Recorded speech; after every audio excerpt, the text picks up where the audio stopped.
Hello, welcome back to LIVENODING. In this episode, I want to show you how we can create something like this. It's basically mini Suzanne traveling around large Suzanne head, and this is actually similar effects to previous setup. So what I have here is just a curve with instance of Suzanne that's traveling around the big Suzanne head. If I delete all the curve and redraw the effects on, I make sure the curve actually gonna be drawn on the surface, so you can see this is what's really happening. The more I draw the curve, the more the Suzanne head will be spread around Suzanne. So that means currently the setup looks at the length of the curve, and then we'll just make Suzanne traveling across the curve.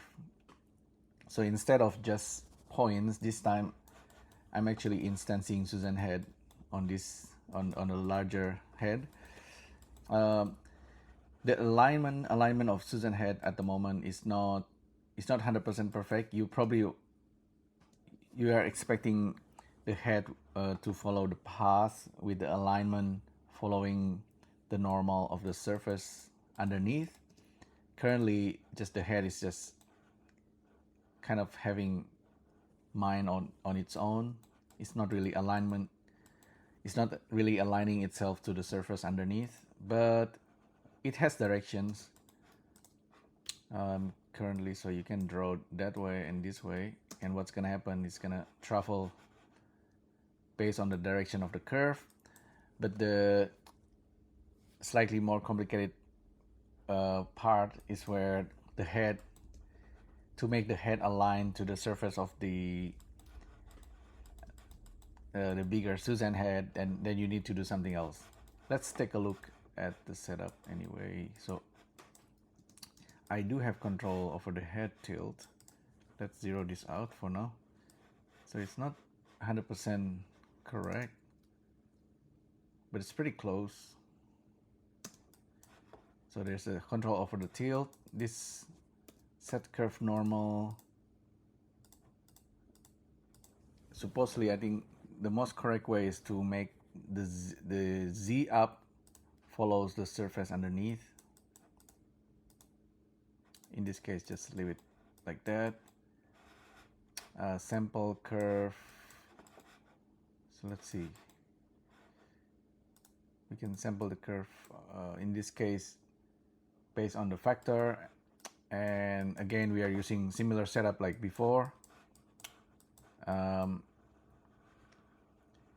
We are using wrap and the time. So what's gonna happen is gonna loop the value of the factor is going to loop based on the time. We can control the speed of the travel, and we can also use negative value.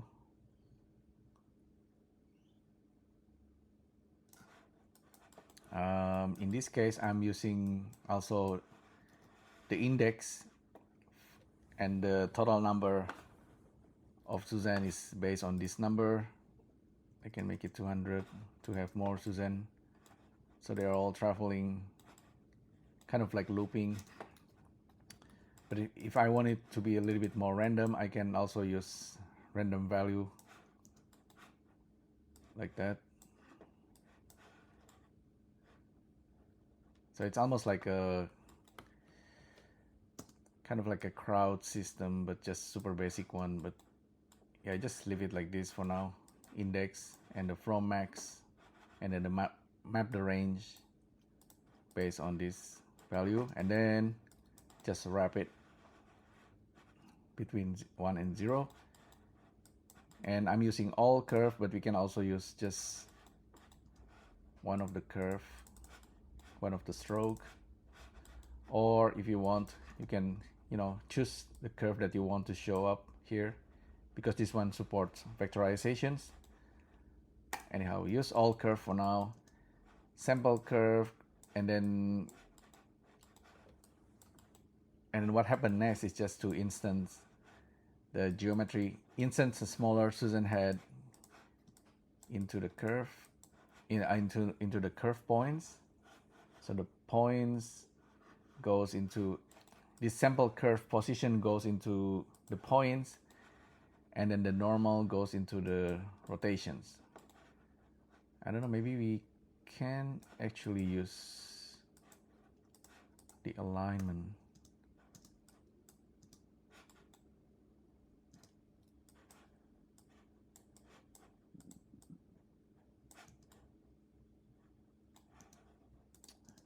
Maybe you can play around with this. I think the rotations could use the normal. I don't know.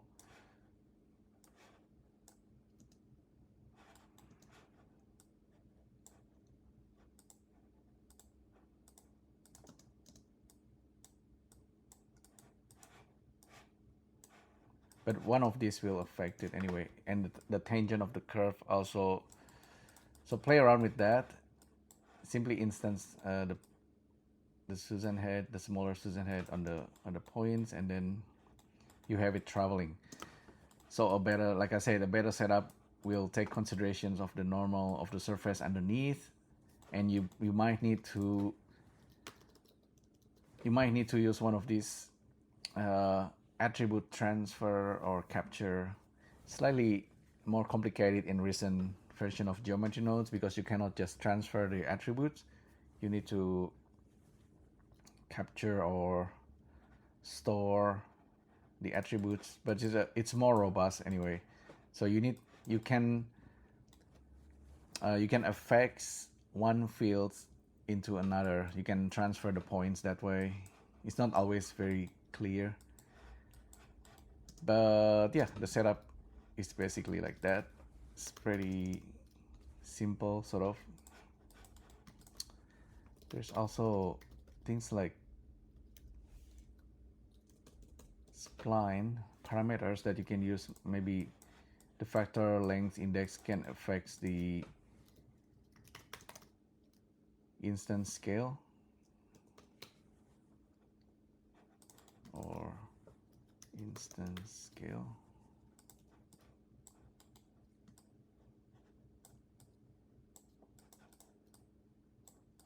So maybe use the factor of the curve to affect the scale.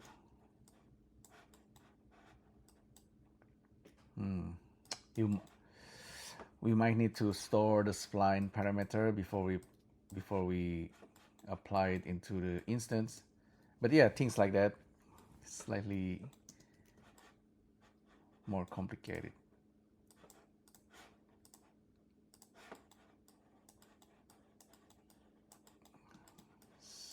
So when you draw a curve like this, I'm pretty sure the spline itself will actually align to the surface underneath. So there's a tilt that's respecting the curve being drawn, but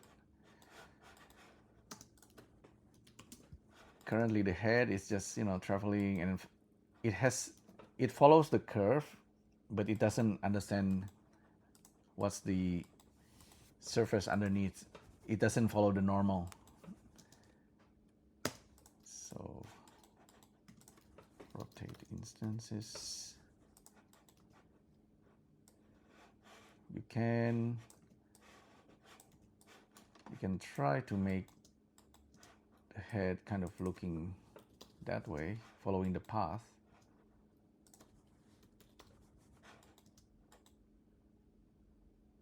Yeah, I guess this is a little bit better. So it's like they're all queuing. Yeah, still not perfect, you see, the normal. So anyhow, probably that should be discussed in another video. That's pretty much what I want to show you. So maybe another video. There's already video out there that's covering similar topics, but I want to understand this step by step. So hopefully this is useful. Thanks again for tuning in, and I'll see you next time. Thank you. Bye.